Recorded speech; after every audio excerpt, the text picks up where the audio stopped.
Hello everyone, कैसे हैं आप सब। स्वागत है आप सबको मेरे यूट्यूब चैनल खुशी हेल्थ एंड ब्यूटी चैनल में। आज मैं आप लोगों के साथ शेयर करने वाली हूँ हॉस्पिटल बैग में क्या क्या रखना है। जो डिलीवरी के लिए जाते हैं, हम हॉस्पिटल में ले जाते हैं, उसमें क्या क्या पैक करनी है ये मैं आप लोगों के साथ शेयर करूँगी। क्योंकि मेरा अभी 9 मंथ चल रहा है, डॉक्टर ने अभी 1 वीक का टाइम दिया है। 1 वीक के अंदर अंदर कभी भी मेरा डिलीवरी हो सकता है, तो मैंने सारी चीज़ें पैक करके रख लिया है। तो मैंने क्या क्या पैक किया है ये आप लोगों के साथ शेयर करने वाली हूँ। शायद न्यू मॉम को इससे हेल्प हो सकता है। तो चलिए देखते हैं हॉस्पिटल के लिए मैंने मेरे और मेरी बेबी के लिए क्या क्या पैक किया है।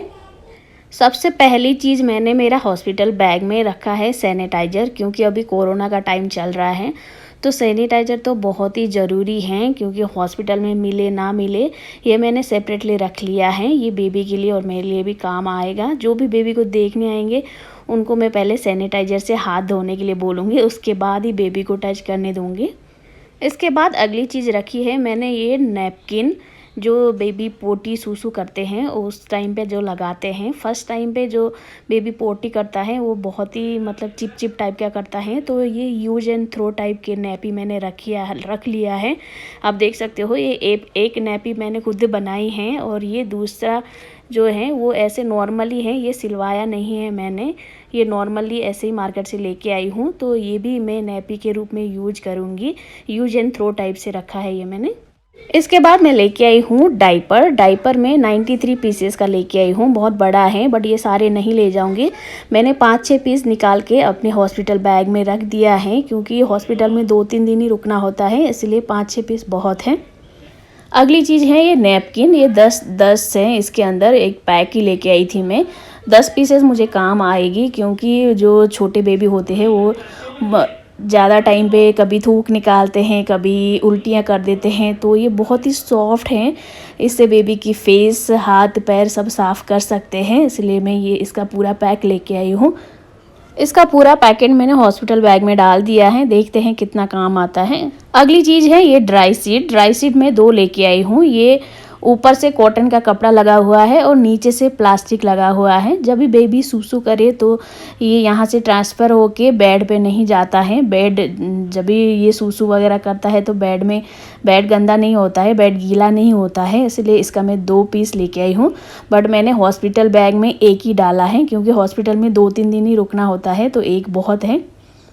अगली चीज़ है ये बेबी ब्लैंकेट। इसको हम एज ए टावल के रूप में भी यूज कर सकते हैं और बेबी को कैरी करने के लिए भी यूज कर सकते हैं।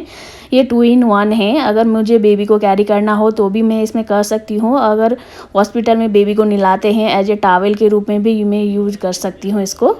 ये अगली चीज़ है बेबी की ड्राई पैंट। इसको हम एज ए चड्डी भी बोल सकते हैं, जैसे कि हम चड्डी पहनाते हैं उस हिसाब से इसको पहना सकते हैं। आप देख सकते हो ये आगे से इस तरह से खुलता है, बटन पूरा खुल जाता है। इसके अंदर हम कोई भी कपड़ा रख के इसको पहनाए तो यहाँ से सूसू पास नहीं होता है। इसका मैं 5 पीस लेके आई थी, तो मैंने अभी हॉस्पिटल बैग में 2 ही रखा है, तो बेबी को काम आ सकता है ये।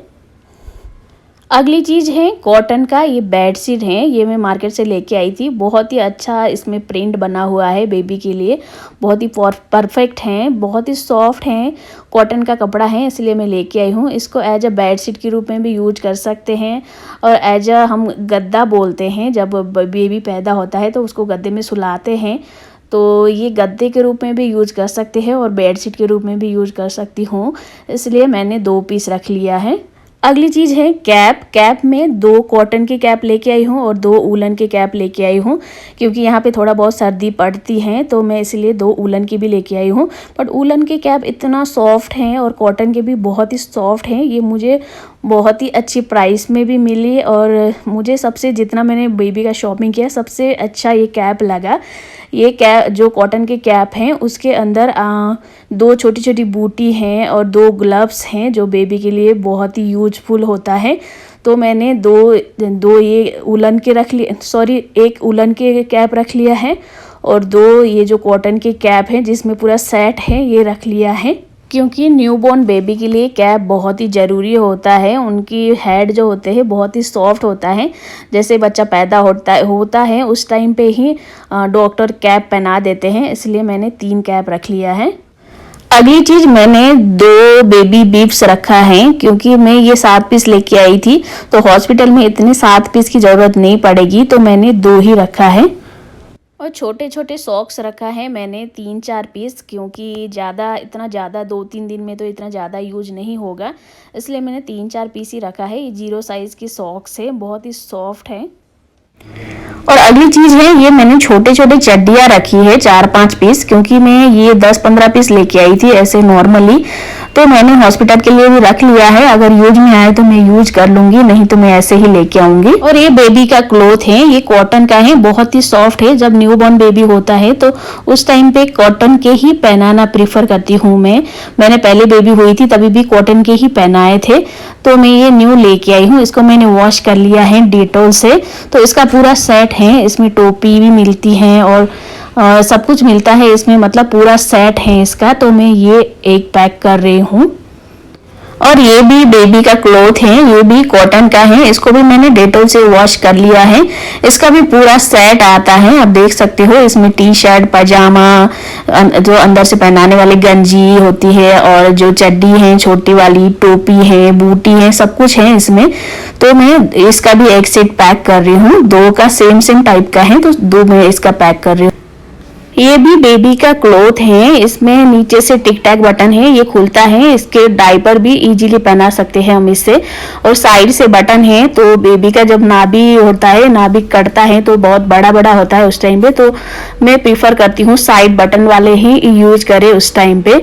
मैंने बेबी के लिए 5-6 जोड़ी कपड़े रख लिया है, क्योंकि अगर नॉर्मल हो तो 2 दिन रुकना पड़ता है, अगर सी सेक्शन होता है तो 4 से 5 दिन तक हॉस्पिटल में रुकना पड़ सकता है। इसलिए मैंने बेबी के लिए 5-6 जोड़ी कपड़े डाल दिए हैं। 3-4 जोड़ी मैंने ऐसे ही नॉर्मली कॉटन के कपड़े डाले हैं। उसके बाद मैंने 3-4 जोड़ी और जो ठंडे होते हैं, ठंड में पहनाने वाले कपड़े डाले हैं, क्योंकि यहाँ पे थोड़ा सा ठंड पड़ता है, तो मैंने थोड़े ठंडे के कपड़े भी डाले हुए हैं। ये भी बहुत ही सॉफ्ट है, जो बेबी को पहना सकते हैं, न्यूबॉर्न बेबी को हम, इसलिए मैंने ये 2-3 जोड़ी ठंड के कपड़े रखे हैं। अगर आप ठंड में बच्चा पैदा कर रहे हो तो आपको ठंड के कपड़े रखना तो बहुत ज़रूरी है। ये वाला जैकेट बहुत ही क्यूट है, आप देख सकते हो, आगे से टिक टैक बटन लगा है। तो इसके नीचे से 2 पजामा भी मिले थे मुझे, तो 2 पजामा भी बहुत ही सॉफ्ट हैं। एक में तो नीचे बूटी भी लगा हुआ है, सॉक्स भी लगा हुआ है, और दूसरे ऐसे नॉर्मल हैं। तो मैंने इसको भी डेटॉल से वॉश कर दिया है।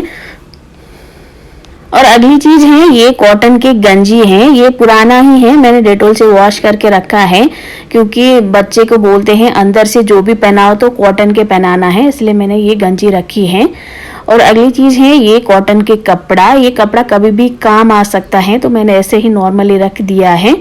और अगली चीज है, ये ब्लैंकेट है, ये ब्लैंकेट बहुत ही सॉफ्ट है बेबी को कैरी करने के लिए।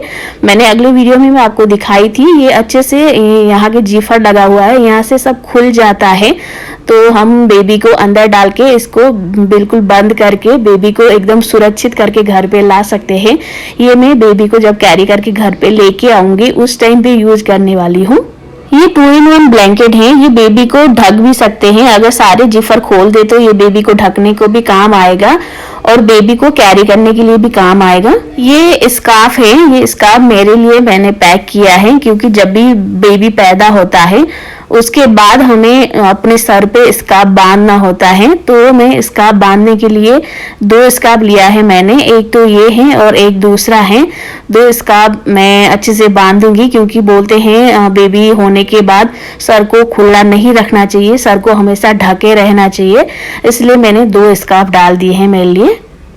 और एक ये छोटा वाला टॉवेल रखा है मैंने, ये मुझे और बेबी को भी काम आ सकता है। और अगली चीज़ है सॉक्स मैंने पुराने ही डाले हैं, मेरे हस्बैंड का सॉक्स है ये, क्योंकि जब भी बेबी पैदा होता है उसके बाद से हमें सर को और पैर को ढकना होता है, इसलिए मैंने सर के लिए स्कार्फ डाल रखा है और पैरों के लिए सॉक्स रखा है। और ये है पैड मैंने बहुत ही बड़ी बड़ी ली है, यहाँ पे बहुत बड़ा बड़ा मिल रहा था, तो ऐसे तो इंडिया में हॉस्पिटल में मिल जाते हैं, यहाँ पे पता नहीं मिलते हैं नहीं मिलते हैं, इसलिए मैंने पहले ही लेके रखा है। ये बहुत ही बड़ा है, डाइपर टाइप का पैड है, क्योंकि जब भी हमारे बेबी होता है उस टाइम पे बहुत ज़्यादा ब्लीडिंग होती है, छोटे वाले पैड हमें काम नहीं आता है, इसलिए मैंने बड़े साइज के पैड लिए हैं। ये 2 गाउन मैंने रख लिया है क्योंकि हॉस्पिटल में जब भी बेबी होता है तो फीडिंग कराने के लिए ये गाउन ही काम आता है। गाउन में मैंने आगे बटन वाली ली है, तो इससे क्या होता है हमें ब्रेस्ट फिट कराने के लिए थोड़ा सा इजी होता है। जब भी आप गाउन रखो तो आप इस टाइप के आगे से जो खुलता है बटन होता है उस टाइप के रखिए, इससे हमें ब्रेस्ट फिट कराने में बहुत हेल्प मिलता है। ये मैंने कुछ पुराने इनरवेयर रखा है, ये दिखाना ज़रूरी तो नहीं था, फिर भी मैंने सोचा आप लोगों को दिखा दूं क्योंकि हमें जब भी बेबी होता है उस टाइम पे बहुत ज़्यादा ब्लीडिंग होता है। उस टाइम पे आप पुराना ही जो यूज एंड थ्रो टाइप के इनरवेयर है वो लेके जाइए, एक बार पहन के आप उसको फेंक सकते हो। ये मैंने बेबी वाइप्स भी रख लिया है। बेबी वाइप्स आपको ज़रूरत पड़ सकती है क्योंकि हॉस्पिटल में इतना ज़्यादा सॉफ्ट कपड़ा नहीं मिलता है, तो बेबी वाइप्स आपको बहुत काम आ सकता है, इसलिए आप भी अपने हॉस्पिटल बैग में बेबी वाइप्स ज़रूर रखिए। ये मैंने अपने हॉस्पिटल बैग में हनी और एक कटोरी और चम्मच भी रखा है। ये हमारा मतलब ट्रेडिशन है कि जब बेबी पैदा होता है तब हनी चटाते हैं, इसलिए मैंने हनी रखा है। अगर आपके यहाँ पे ट्रेडिशन नहीं है, आपके यहाँ पे हनी नहीं पिलाते हैं, नहीं चटाते हैं, तो आप इसको स्किप कर सकते हो। ये मैंने एक बेबी पाउडर रखा है हिमालय का, ये ज़रूरत हो तो मैं यूज़ करूँगी, नहीं तो ऐसे ही लेके आऊँगी। और दूसरी चीज़ मैंने डेटोल रखी है, ये जो मैंने कपड़े सारे इसी डेटोल से वॉश किया था। ये एंटीसेप्टिक हैं तो आपको कभी भी ज़रूरत पड़ सकती है, अगर आपको कट वट लगे हॉस्पिटल में कुछ भी चीज़ें हो, अगर किसी कपड़े को वॉश कराना है तो कभी भी ज़रूरत पड़ सकती है, इसलिए मैंने ये एक्स्ट्रा डाला है। तो दोस्तों मैंने हॉस्पिटल बैग में क्या क्या चीज़ें पैक किया है ये आप लोगों ने देख ही लिया है। अगर आपको भी वीडियो पसंद आए तो लाइक शेयर और कमेंट कीजिए और मेरे चैनल को सब्सक्राइब कर दीजिए। फिर मिलते हैं अगले वीडियो में, तब तक के लिए बाय बाय।